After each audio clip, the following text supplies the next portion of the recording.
Halo, apa kabar? Ketemu lagi sama saya, Heru. Oke, di channel Heru. Gimana? Semuanya sehat selalu ya? Harus sehat selalu. Oke, hari ini Heru mau bagiin materi yang ada di pikiran saya gitu ya. Soal gini, Belanda kan dulu sempat ya menjajah Indonesia 350 tahun. Tapi pertanyaan saya gini, saya sampai ngulik. Kenapa keturunan Belanda Indo di khusus Pulau Jawa aja kok nggak ada, sedikit gitu loh. Kemana keturunannya gitu loh. Ya notabene pasti namanya pria ya jauh ya datang ke negeri Indonesia gitu ya. Masa nggak ada naturalisasi atau menikah atau kawin dengan orang lokal? Nggak mungkin gitu ya, nggak mungkin ya gitu ya. Nah, jadi pertanyaan saya, kemana anak-anak yang terlahir dari keturunan bule Belanda dengan warga lokal Indonesia? Nah, itu pertanyaan saya karena saya jarang menemukan di Pulau Jawa itu banyak keturunan orang Belanda. Malah justru banyaknya di Maluku, di Ambon gitu ya. Tapi mereka udah pada pindah ke Belanda. Oke, kita bahas, kita spill sedikit gitu ya. Kenapa, apa aja sih yang menyebabkan kok nggak ada nih keturunan bulenya nih, bule lokal Belanda dengan warga pribumi gitu loh ya. Oke, check it out, kita bahas ya. Oke, nah jadi gini guys, bayangin ya, Belanda itu menjajah Indonesia selama 350 tahun. Tapi kok nggak seperti Inggris di India atau Prancis di Vietnam gitu, ada keturunannya gitu loh, fisiknya ada gitu. Nah, yang meninggalkan warisan genetik atau budaya yang kuat gitu, bahkan keturunan Belanda di Indonesia tuh bisa dibilang langka banget. Gua sempet ke Aceh kemarin naik motor, di sana ada kampung Portugis. Jadi teman-teman, di sana kan memang Aceh kan tempat transit ya gitu kan, pantai ya gitu. Jadi di sana orang-orang Portugis itu stay di kampung itu, dan mereka akhirnya berkeluarga, menikah dan punya keturunan. Tapi mereka nggak menyebar kemana-mana, dia stay di kampung itu, dan orang-orangnya keturunan Portugis gitu ya, tapi pakai bahasa Aceh gitu. Itu menarik juga gitu loh. Tapi di Jawa nggak ada gitu loh. Kenapa? Nah, jadi gini teman-teman, sangat langka ya. Nah, bahkan keturunan Belanda di Indonesia tuh dibilang langka banget. Pertanyaan, apakah Belanda nggak tertarik sama wanita Indonesia? Orang bule nggak tertarik sama orang lokal? Nih, di Bali aja orang bule sukanya hitam-hitam. Orang lokal, orang pribumi gitu ya, senangnya cari sensasi gitu ya. Tapi kok di Jawa nggak ada? Why? Apakah ada hal lain nih yang tersembunyi di balik sejarah penjajahan kolonial Belanda ini? Apakah ada? Oke, kita bahas. Jadi gini, meluruskan mitos yang ada selama 350 tahun nih. Pertama, mari kita luruskan dulu nih. Belanda tuh sebenarnya nggak menjajah Indonesia. Lah sih, jadi yang menjajah siapa? Nah, jadi Belanda tuh nggak menjajah Indonesia selama 350 tahun full, nggak. Yang menjajah itu awalnya VOC. Oke, ingat ya? VOC, nanti Mimin tampilin VOC ya kepanjangannya ya. Perusahaan dagang bukan negara. Jadi bukan negara nih, tapi perusahaan dagang VOC ini yang menjajah. Oke. Nah, baru di abad ke-19, Belanda secara resmi sebagai negara kolonial menguasai wilayah-wilayah di Indonesia, di Nusantara. Jadi bukan dari tahun 1600-an sampai 1945 full. Enggak menjajahnya, enggak. Tapi ya tetap aja Belanda punya jejak panjang di Indonesia ini. Ya, jadi wajar kalau kita bertanya, kok warisan naturalisasinya atau keturunan mereka nggak kelihatan banyak ya? Justru sekarang pemain timnas Indonesia banyak orangnya Belanda gitu. Kenapa ada di Belanda naturalisasinya? Orang Ambon, Maluku nikah sama orang Belanda, bawa anaknya di Belanda gitu loh. Kenapa nggak ada di Indonesianya gitu loh? Kenapa sih? Kita bahas ya. Hubungan Belanda dan pribumi. Selama masa kolonial, banyak pria Belanda yang datang ke Indonesia.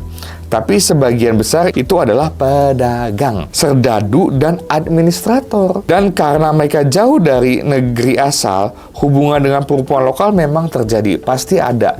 Namanya pria gitu, pasti ada hubungan dengan wanita. Seperti itu. Ya, Belanda sangat ketat menjaga status sosial loh teman-teman. Pernikahan dengan pribumi itu jarang dilegalkan.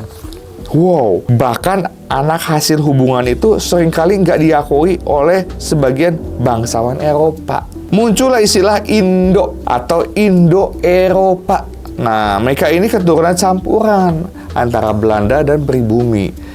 Tapi statusnya sering tanggung, nggak sepenuhnya diterima sebagai Belanda. Juga bukan pribumi, karena warga lokal pribumi nggak menerima bule Belanda, ya karena mereka dicap sebagai penjajah. Jadi sama pribumi pun ditolak gitu loh. Nah, banyak dari mereka juga dipaksa memilih saat Indonesia merdeka ikut Belanda atau stay in Indonesia. Jadi mereka akhirnya memutuskan untuk pindah ke Eropa. Kenapa memutuskan? Karena memang Eropa udah lebih maju negaranya dibanding negara Indonesia yang baru merdeka.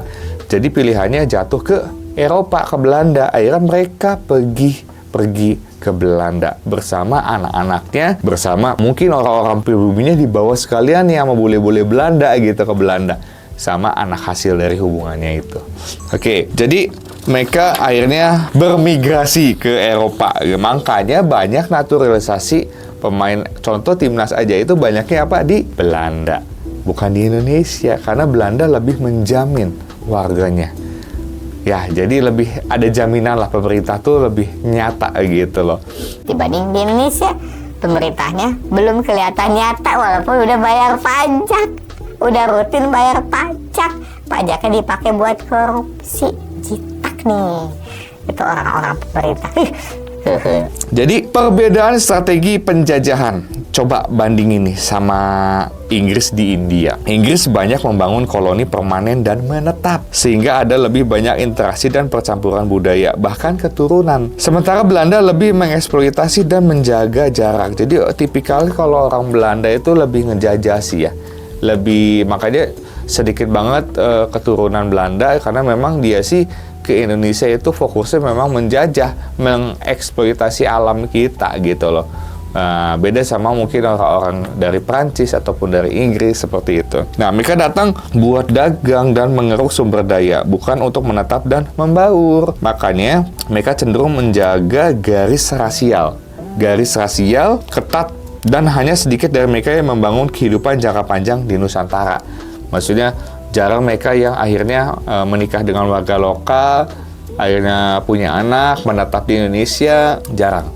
Mereka banyaknya kembali ke Belanda. Soal ketertarikan pribadi, kalau ngomongin secara personal, mungkin memang ada anggapan bahwa pria Belanda tidak terlalu tertarik secara budaya dan emosional sama perempuan lokal.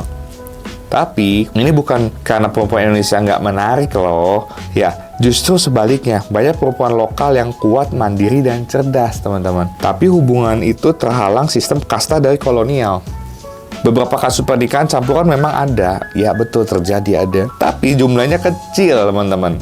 Dan anak-anak mereka seperti disebut tadi, sering mengalami dilema identitas. Jadi nggak diterima sama pribumi, nggak diterima juga mungkin sama orang Belandanya, jadi ngambang, abu-abu gitu loh. Tapi akhirnya mungkin mereka memutuskan untuk stay di Belanda, karena mereka lebih welcome lah ya dibanding kita di pribumi gitu loh di Indonesia. Akhirnya kemana mereka nih pergi? Nah, setelah kemerdekaan, banyak keluarga Indo-Belanda memilih pindah ke Belanda. Makanya di Belanda itu banyak banget orang Indonesia, keturunan orang Indonesia, anak istrinya ada di sana semua. Gitu loh. Dibawa ke Belanda. Karena tekanan politik dan sosial. Jadi milih mending udah pergi ke Belanda aja lebih tenang gitu. Karena di Indonesia tekanan politik dan sosialnya cukup tinggi. Mereka dianggap bagian dari penjajah dan tidak mendapat tempat di masyarakat Indonesia. Jadi image orang Indonesia udah ngecap Belanda itu penjajah. Jadi nggak mau menerima mereka gitu loh. Tapi sekarang pemain naturalisasi diterima banyak demi Indonesia masuk Piala Dunia. Dulu ditolak Belanda-Belanda, nggak mau itu dengan company naturalisasi, nggak ada itu, nggak ada Van Basten dulu.